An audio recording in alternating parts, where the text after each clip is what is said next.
भारत माता की, भारत माता की, भारत माता की। બનાસકાંઠા જિલ્લામાં આજે સોનાનો સૂરજ ઉગ્યો છે મિત્રો।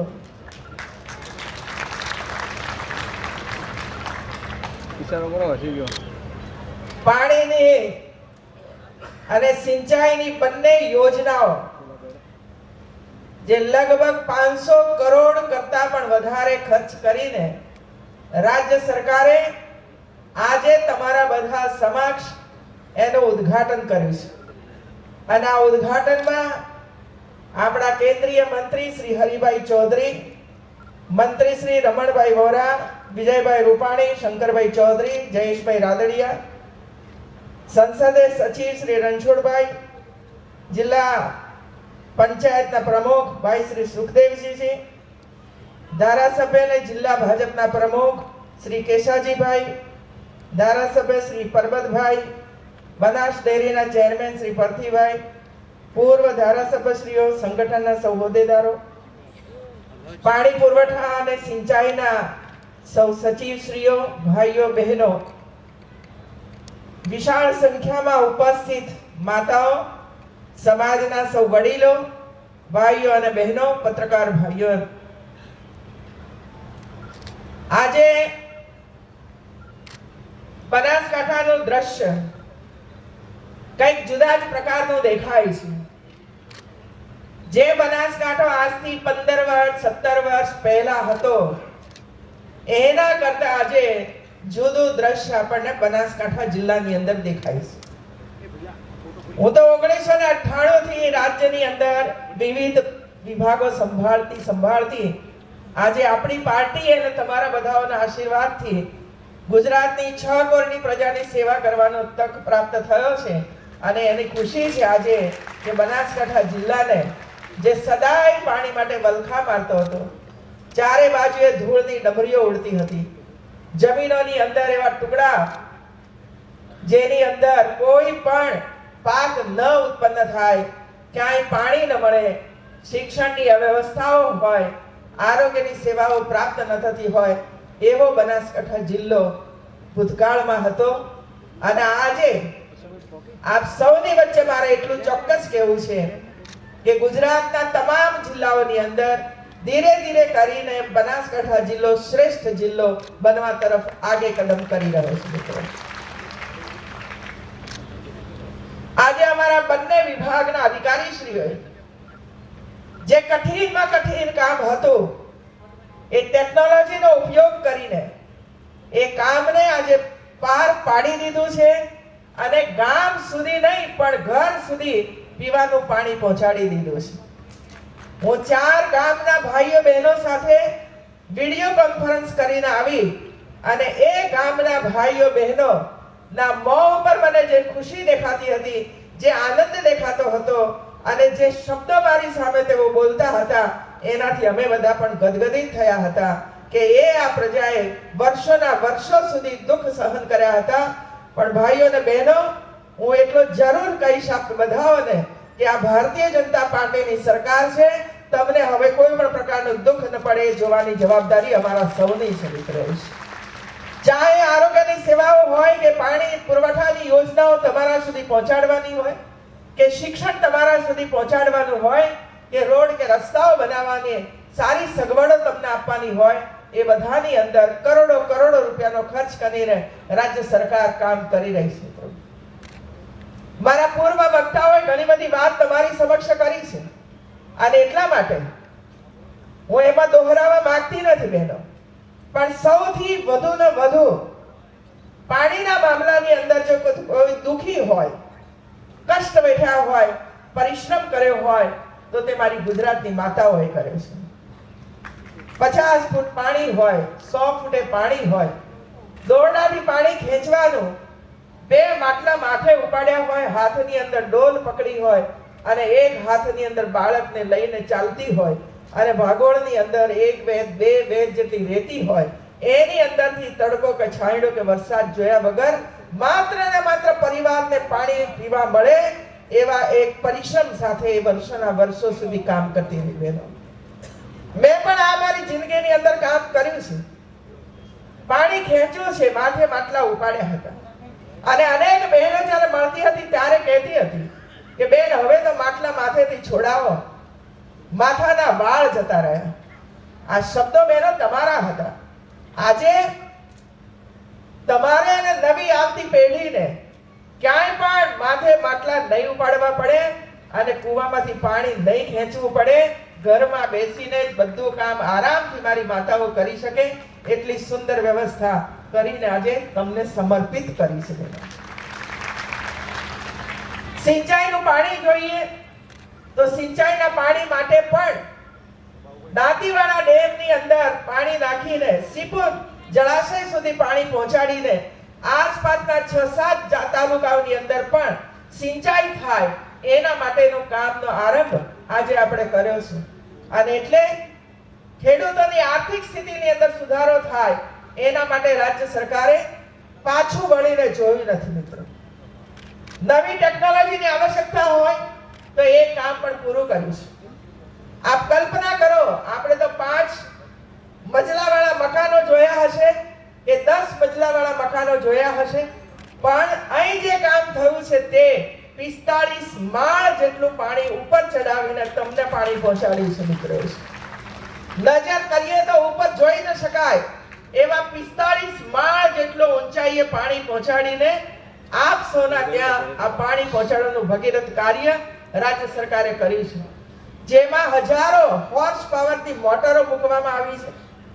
અને હું આપ સૌને વિનંતી કરું છું મિત્રો કે જ્યાં પણ આ કામ થયું છે એ જોવા માટે જરૂર જજો. તમને સમજાશે કે કેટલું મોટું કામ આ સરકારે અને સરકારના અધિકારીશ્રીઓએ રાત દિવસ જોયા વગર, એમના પરિવારના સુખ દુઃખ જોયા વગર આ કામ કરીને એમણે પૂર્ણ કરીને બતાવ્યું છે. માત્ર ને માત્ર બનાસકાંઠાની પ્રજાને દુઃખ ન પડે એના માટે આટલું પરિશ્રમ એમણે ઉઠાવ્યો છે. મિત્રો, અને એટલા માટે આજે આ અધિકારીશ્રીઓને પણ જેટલા અભિનંદન આપીએ એટલા ઓછા છે. મિત્રો, જેટલા અભિનંદન આપીએ એટલા ઓછા છે.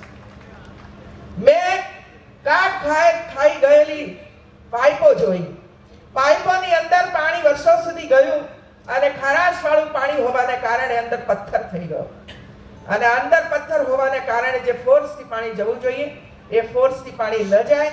અને એટલે છેલ્લે જે ગામો હોય એ ગામોને પાણી પૂરતું ન મળે, દબાણથી ન મળે અથવા ન પણ મળે એવી પરિસ્થિતિ સર્જાઈ હતી. ત્યારે પાણી પુરવઠા વિભાગે વચ્ચે પણ પાણીની ટાંકીઓ અને સંપ બનાવીને પૂરા ફોર્સથી છેલ્લા ગામ સુધી પણ પાણી પહોંચે એના માટેના ટેસ્ટિંગ કરી ગામ સાથે વાતચીત કરીને આ કામ આજે પૂર્ણ કર્યું છે. મિત્રો, બીજું, થોડાક સમય પહેલા હું અહીં આવી હતી અને અનેક વાર બોર્ડર ઉપર જવાનું થયું છે. ભારત પાકિસ્તાનની બોર્ડર ઉપર આપણા જવાનો પોતાનું પરિવાર છોડીને આપણું રક્ષણ કરવા માટે જ્યારે કામ કરતા હોય, ભારત પાકિસ્તાનની બોર્ડર ઉપર રાત દિવસ 24 કલાક જ્યારે સરહદની સુરક્ષા કરતા હોય ત્યારે એમની પણ અપેક્ષા હોય કે અમને પણ અહીં થોડીક સુવિધાઓ પ્રાપ્ત થાય, અમને શુદ્ધ પીવાનું પાણી મળે. અને શુદ્ધ પીવાનું પાણી મળે તો કોઈ પણ પ્રકારના રોગો એમને પણ ન થાય અને એક તંદુરસ્ત જીવન એમનું પણ બને. અને એક આશા પણ હોય સરકારો પાસે કે અમે જ્યારે સરહદની સુરક્ષા કરીએ છીએ ત્યારે અમારા તરફ પણ રાજ્ય સરકારોએ અને કેન્દ્ર સરકારોએ ધ્યાન રાખવું જોઈએ. અને એટલા માટે એ વખતે નિર્ણય કર્યો હતો કે જેટલી પણ ચોકીઓ છે એવી 31 ચોકીઓ સુધી પીવાનું શુદ્ધ પાણી દરેક જવાનને પ્રાપ્ત થાય, પૂરતા પ્રમાણમાં જવાનને પાણી મળે એ માટે જે કંઈ ખર્ચ કરવો પડે એ રાજ્ય સરકાર કરે અને પાણી પહોંચાડે. હું ખુશી વ્યક્ત કરું છું કે અધિકારીશ્રીઓએ પરિશ્રમ કરીને 21 ચોકીઓ સુધી પીવાનું શુદ્ધ પાણી આપણા જવાનોને પહોંચાડી દીધું છે. અને આજે જવાનોએ પણ ખુશી વ્યક્ત કરી છે કે અમને આ પાણી મળી ચૂક્યું છે. મિત્રો, આખા દેશમાં પહેલું ગુજરાત રાજ્ય એવું છે કે જેની સરહદની ચોકી ઉપર ભારત પાકિસ્તાનની બોર્ડર ઉપર આપણું રક્ષણ કરતા જવાનોને શુદ્ધ પીવાનું નર્મદા મૈયાનું પાણી પહોંચાડ્યું હોય તો તે ગુજરાત રાજ્ય પહેલું રાજ્ય છે મિત્રો. અને અમારા અધિકારીશ્રીઓને કહીશ મિત્રો, હજુ પણ કોઈ બોર્ડર ઉપર પીવાનું શુદ્ધ પાણી આપણા જવાનોને ન મળ્યું હોય તો પૈસાની ચિંતા ન કરતા આપણે પાઇપલાઇન મારફતે ખર્ચ કરીને પણ ત્યાં સુધી પહોંચાડીએ, જેથી કરીને એમનું પરિવાર આસામમાં બેઠું હોય કે ઓરિસ્સામાં બેઠું હોય કે બિહારમાં બેઠું હોય કે જમ્મુ કાશ્મીરની અંદર એમનું પરિવાર બેઠું હોય, ત્યારે એ પરિવારને, એની પત્નીને, એની માને કે એના બાળકોને ચિંતા ન થવી જોઈએ કે મારા પિતાજી જ્યાં કામ કરી રહ્યા છે તકલીફ વેઠી રહ્યા છે. આવી કોઈ તકલીફ ન વેઠવી પડે એના માટે આપણે આ કામ કરી રહ્યા છીએ. બેના ભાઈઓ, એક બે વિષયો હું તમારી વચ્ચે એટલા માટે મૂકવા માંગુ છું. નરેન્દ્રભાઈ દિલ્હીમાં ગયા, વડાપ્રધાન બન્યા, અને લોકોની માંગણીઓ હોય એ સ્વાભાવિક છે. એક બિલ બનાવ્યું હતું જમીન સંપાદનનું. કેન્દ્રની સરકારની અંદર સોનિયા ગાંધીની સરકાર, યુપીએની સરકાર, એમણે જમીન સંપાદનનો કાયદો લાવ્યા અને આ કાયદાની અંદર એવા પ્રકારની કલમો ઉમેરવામાં આવી કે જે કલમોને કારણે ખેડૂતોને કેટલુંક નુકસાન થાય. અને એટલા માટે આ જે કાયદો હતો એ કાયદાનો અભ્યાસ કરવામાં આવે, લોકોના સૂચનો લેવામાં આવે, ખેડૂતો પાસેથી સૂચનો લેવામાં આવે, ગામ ગામ જઈને ખેડૂતોને એકઠા કરીને એમની પાસેથી સૂચનો લેવામાં આવે. અને જે કોઈ સૂચનો આપણને પ્રાપ્ત થયા એ સૂચનો એ નવા બિલની અંદર મૂકવામાં આવ્યા. લોકસભાની અંદર ચર્ચા ચાલી, ત્યાં પણ જે કઈ સાંસદો એના ઉપર પોતાના વિચારો વ્યક્ત કર્યા અને ક્યાંક એમણે ખામી બતાવી હશે તો ખામી દૂર કરવા માટે પણ નરેન્દ્રભાઈએ અધિકારીઓને સૂચના આપી અને એમ કરીને કાયદો લોકસભાની અંદર પાસ થયો.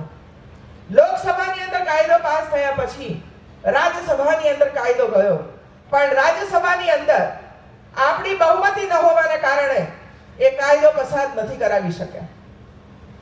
એની સાથે સાથે આખા દેશની અંદર આ કાયદો એ કાળો કાયદો છે. ખેડૂતોની જમીન હડપ કરી દેવામાં આવશે, પડાવી લેવામાં આવશે, એમ કરીને કોંગ્રેસ ઠેર ઠેર જઈને જે કલમો એની અંદર નથી, જે વાત એની અંદર છે જ નહીં, એવી વાતો આપણા ખેડૂતો સમક્ષ કરવામાં શરૂઆત કરી છે. અને એટલા માટે જરૂર ઊભી થઈ છે કે સાચી હકીકત તમારી સમક્ષ મૂકવામાં આવે, જેથી કરીને આપણને કોઈ આપણી સાથે કોઈ છેતરપિંડી ન કરે અને આપણે પણ ગેરમાર્ગે ન દોરવાઈએ. હું બે ચાર મુદ્દા એટલા માટે તમારી સમક્ષ મૂકીશ કે પહેલો એ છે ભાઈઓ, અને હું જાહેર મંચ ઉપરથી બોલું છું, કોઈ પણ ખેડૂતની જમીન પડાવી લેવામાં નથી આવવાની, એટલું યાદ રાખજો મિત્રો, એટલું યાદ રાખજો. આપણે અહીં પાણી પુરવઠાની યોજના છે દાંતા સુધી, દાંતીવાડા સુધી લઈ આવે અને છેક બોર્ડર સુધી આપણે નર્મદા મૈયાના પાણી પહોંચાડ્યા. આ પાણી આવી ક્યાંથી? તો આ પાણી આવ્યું નર્મદા ડેમમાંથી. નર્મદા ડેમ બન્યો ક્યાં? નર્મદા ડેમ બન્યો ક્યાં? તો નર્મદાની આજુબાજુના જગાએ ભરૂચ. જમીન કોણે આપી? જમીન કોની હતી? તો જમીન આદિવાસીઓની હતી. આદિવાસીઓ પાસે જમીન કેટલી હતી? તો કોઈની પાસે 1 એકર હશે, 2 એકર હશે, પણ એક નિર્ણય લેવાયો કે સમગ્ર રાજ્યની અંદર પાણી પહોંચાડવું હશે તો આવડા મોટા ડેમ બનાવવા પડશે. અને એટલે ડેમની શરૂઆત થઈ. આદિવાસીઓએ જમીન આપી, વળતર અપાયા, નોકરી અપાઈ. આદિવાસીઓએ પોતાના ઘરો છોડીને 100 કિલોમીટર દૂર, 50 કિલોમીટર દૂર જઈને વસાહતો ઊભી કરી અને એ વસાહતોની અંદર પોતાની જમીનો, માલ, મિલકત છોડીને ત્યાં રહેવા ગયા. કોના માટે ગયા? આપણા માટે. ત્યાર પછી ત્યાંથી શરૂ કરીને છેક બનાસકાંઠા સુધીની કેનાલો બની મિત્રો. આ કેનાલો બનાવવા માટે, પાણી પૂરું પાડવા માટે, જનહિતના કામો કરવા માટે જમીન સંપાદન કરવી પડી મિત્રો. અને કિસાનોએ ખુશી ખુશીથી જમીનો આપી, કારણ કિસાન સમજે છે જમીન નહીં આપીએ તો પાણી નહીં આવે, તો પીવાનું પાણી લાવશું ક્યાંથી? જમીન નહીં આપીએ તો કેનાલ નહીં બને, જમીન નહીં આપે તો સિંચાઈનું પાણી નથી આવવાનું. દાંતીવાડા ડેમ બન્યો, કોની જમીનો આપી? સીપુ ડેમ બન્યો, કોણે જમીનો આપી? આ બધી જમીનો જે ખેડૂતોએ આપી છે એનો લાભ આપણને મળી રહ્યો છે મિત્રો. એટલા માટે જનહિતના કામો કરવા માટે જ્યાં જરૂર પડશે ત્યાં જ માત્ર જમીન લેવામાં આવશે. બાકી આડેધડ કોઈ પણ કિસાનની જમીન લેવામાં નથી આવવાની મિત્રો. આપ બધા અમારી પાસે માંગો છો 4 lane road, bypass road, 6 lane road, ગામ વચ્ચેથી રોડ જાય છે, બાળકો અંદર આવે છે ત્યારે એક્સિડન્ટ થાય છે તો અમને સાઈડ ઉપરનો રોડ કરી આપો. 5 વર્ષ સુધી માર્ગ અને મકાન મેં સંભાળ્યું છે મિત્રો. અને એવા સમય તમે બધા આવતા હતા અમારી પાસે કે અમને રોડ બનાવવા આપો. 6 લેન રોડ કરવો હોય, 4 લેન રોડ કરવો હોય, આપણી માંગણી છે, જરૂર છે. રાજ્ય સરકાર પૈસા આપવા માટે તૈયાર છે, પણ કઈ જમીન ઉપર આ રોડ બનશે? જો આજુબાજુના ખેડૂતો જમીન ના આપે તો આપણે 4 લેન 6 લેન રોડ નહીં બનાવી શકીએ. આપણે બ્રિજ બનાવવો છે, રેલવે પસાર થાય છે, રોજની 10-15 રેલવે પસાર થાય છે, વારંવાર ફાટક બંધ થઈ જાય છે. કોઈ હોસ્પિટલમાં મારી બેન જતી હોય, ડિલિવરી ત્યાં થઈ જાય, બાળક મૃત્યુ પામે. આવા અનેક ઘટનાઓ બને ત્યારે પણ આ બધા અમારી પાસે આવો છો અને કહો છો કે ભાઈ અમને ઓવરબ્રિજ બનાવી આપો. આપણે હા પાડીએ છે કે ભાઈ બરાબર છે, ઓવરબ્રિજ બનાવવો જોઈએ. અને ઓવરબ્રિજ બનાવવા માટે પણ આજુબાજુથી જમીન સંપાદિત કરવી પડે, જો સરકારી જમીન પૂરતા પ્રમાણમાં ના હોય તો. રેલવે દિન પ્રતિદિન ઉત્પાદન વધતું ચાલ્યું છે અને આ ઉત્પાદન આપણે કંડલા બંદર સુધી પહોંચાડવું હોય, મુદ્રા બંદર સુધી પહોંચાડવું હોય, ઝડપથી પહોંચાડવું હોય, ફળફળાદી બગડી ન જાય એટલા માટે તાત્કાલિક પહોંચાડવું હોય, શાકભાજી બગડી ન જાય એટલા માટે તાત્કાલિક પહોંચાડવું હોય, વિદેશમાં માલ સપ્લાય કરવો હોય, કેરીનું ઉત્પાદન થયું છે, કેરીને જલ્દીથી વિદેશમાં મોકલીએ તો ભાવ આપણને વધારે મળે, તો એના માટે એરપોર્ટ જોઈશે, એના માટે નવી ટ્રેક લાઈન નાખવી પડશે. તો આ બધું કામ જનહિતનું કામ છે અને એવા જનહિતના કામો માટે રાજ્ય સરકાર યા કેન્દ્ર સરકાર જમીન લે, જમીન સંપાદન કરે. આવા હેતુઓ માટે કોઈ ઇન્ડસ્ટ્રીઝને, કોઈ ઉદ્યોગપતિને આ રાજ્ય સરકારે ન ભૂતકાળમાં જમીન આપી છે, ન વર્તમાનમાં જમીન આપી રહી છે, ન ભવિષ્યમાં કોઈ જમીન આપવાના છે મિત્રો.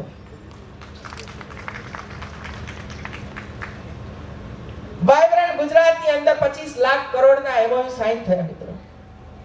ક્યાં ક્યાં ફેક્ટરીઓ આવશે, ક્યાં ક્યાં ઇન્ડસ્ટ્રીઝ નવી આવશે, પણ આપણે આ બધાઓને કહ્યું છે સરકાર તમને કોઈ જમીન નહીં આપે.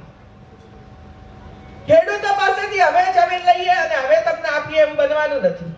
તમે ખેડૂતો સાથે બેસો, ખેડૂતો સાથે તમે વાટાઘાટો કરો અને વાટાઘાટો કર્યા પછી ખેડૂત સંમત થાય. તમે જે કિંમત આપવા માંગતા હો તે, ખેડૂત લેવા માંગતો હોય તે, એમાં તમારી સંમતિ સધાય અને ખેડૂત રાજીથી તમને જમીન આપે તો તમે જમીન ખરીદો અને તમારી ઇન્ડસ્ટ્રીઝ નાખો. બાકી કોઈ રાજ્ય સરકાર ખેડૂતો પાસેથી જમીન સંપાદન કરીને આવા કોઈ ઉદ્યોગપતિઓને આપવાની નથી. એનો ભરોસો અમારી પર રાખજો મિત્રો, એનો ભરોસો અમારી પર રાખજો મિત્રો. જે મુઆવજો આપવાનો છે 2 ગણો 4 ગણો, એમાં કોઈ ફેરફાર નરેન્દ્રભાઈ મોદીની સરકારે નથી કર્યો, કોઈ ફેરફાર એની અંદર કર્યો નથી મિત્રો. એટલું પણ આપણે યાદ રાખીએ, ભારતીય જનતા પાર્ટીની સરકાર, કેન્દ્રની અંદર બેઠેલા વડાપ્રધાન જે 15 વર્ષ સુધી અહીં કામ કરીને ગયા છે એના ઉપર આપણને પૂર્ણ ભરોસો છે. તો આજે કેન્દ્ર ઉપર પણ આપણે ભરોસો કરીએ મિત્રો. એમાં એક કલમ છે મિત્રો, કોંગ્રેસ વાળા એમ કે છે કે કોઈ પણ ખેડૂત કોર્ટમાં નહીં જઈ શકે. એમાં કલમ મૂકવામાં આવી છે કે ખેડૂતને એમ લાગે કે મને ઓછું વળતર મળ્યું છે અને મારે જમીન નથી આપવી તો કોર્ટમાં દરવાજા ખટખટાવી શકે છે મિત્રો.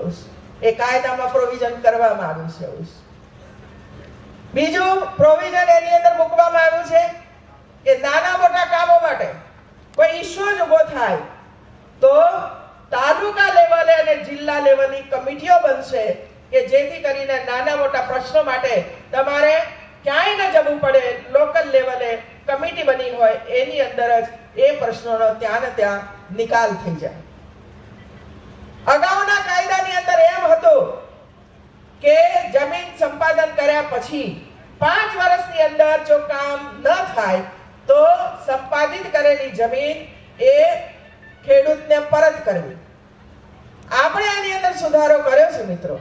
આપ એટલો વિચાર આપણે કરીએ અને જ્યારે પણ કાયદાઓ બનાવીએ છીએ ત્યારે સંપૂર્ણ વિચાર કરીને કાયદો બનાવવો જોઈએ. આજે કોઈ રેલવે દિલ્હીથી શરૂ કરીને મુંબઈ સુધીનો રેલવેનો એક નવો ડોર બને છે, દિલ્હી મુંબઈ ઇન્ડસ્ટ્રીયલ કોરિડોર. તો આ દિલ્હીથી શરૂ કરીને મુંબઈ સુધીની નવી રેલવે લાઈન શું 5 વર્ષની અંદર નંખાઈ જવાની છે? એને નાખવા માટે 20-25 વર્ષ જોઈએ ભાઈઓ. નાખવા માટે 20-25 વર્ષ જોઈએ. આવડા મોટા ડેમ બનાવવા હોય તો એ ડેમ બનાવતા બનાવતા પણ 8 થી 10 વર્ષ જોઈએ છે. અને એટલા માટે એમાં સુધારો કર્યો છે કે આટલા મોટા નક્કી કરે છે કે કેટલા કામોની અંદર આપણે 10 વર્ષથી વધારે સમયની અંદર આપવો જોઈએ અને એટલે 15 વર્ષથી 20 વર્ષ સુધી આ કામ પૂર્ણ થાય.